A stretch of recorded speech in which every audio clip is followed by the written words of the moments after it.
Le sacrum, c'est sacré. Alors, voyez-vous, le sacrum est dans le bas de notre corps et dans les pratiques taoïstes, il a une grande importance pour plusieurs raisons.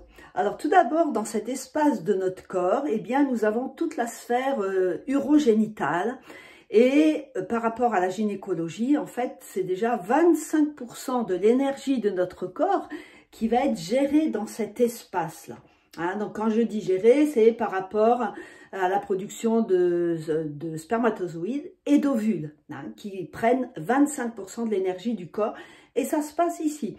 Ce qui veut dire que quand il y aura des désordres ici, eh bien, il y aura vraisemblablement une indication pour aller visiter justement ce qui se passe dans le bas du corps. Ça, c'est une chose. L'autre chose, c'est que notre sacrum, alors peut-être vous le voyez ici différemment, vous voyez, ça c'est toujours la colonne vertébrale, qui elle vient se poser sur le sacrum, hein, ce qu'on appelle le plateau du sacrum que l'on voit ici. Et vous voyez, la colonne vertébrale, la cinquième lombaire, vient se poser juste dessus. Ce qui veut dire que toute la colonne vertébrale repose sur le sacrum. Et alors, vous pouvez voir des petits trous, parce qu'en fait, le sacrum, c'est un ensemble de 5 vertèbres soudées. Et pour les taoïstes, on dit que ces trous sacrés captent pour nous les 8 forces de l'univers. Alors, on pourra revenir à ça, bien sûr, jeudi. Et ce que je veux vous proposer aujourd'hui, c'est un petit exercice pour réchauffer le sacrum. Alors, une autre des raisons, hein, c'est que ici, vous avez donc le liquide céphalorachidien qui rentre. Vous voyez, le liquide céphalorachidien, il passe comme ça, hein, dans les vertèbres, dans le canal médulaire, et ressort ici pour rentrer dans le sacrum, là où il y a mon petit doigt. Donc, le canal sacré va accueillir la moelle épinière jusqu'à la base, jusqu'à cette base ici, mais qui n'est pas à la fin du sacrum.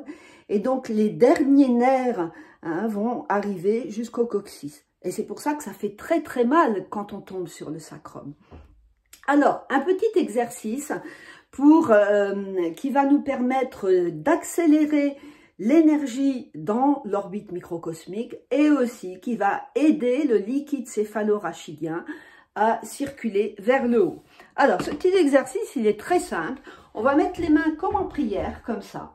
Et on va venir frotter le sacrum, ici, comme ça. Donc, les mains, les doigts sont de chaque côté du sacrum.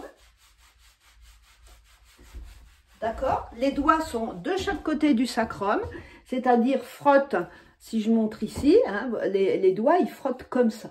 Hein. Ce que l'on ressent entre nos fesses, c'est cet os-là, ici, hein, qui, en fait, sont les apophyses épineuses qui correspondent aux vertèbres qui sont regroupées. Donc, on va frotter de chaque côté du sacrum de cette façon jusqu'à avoir très chaud.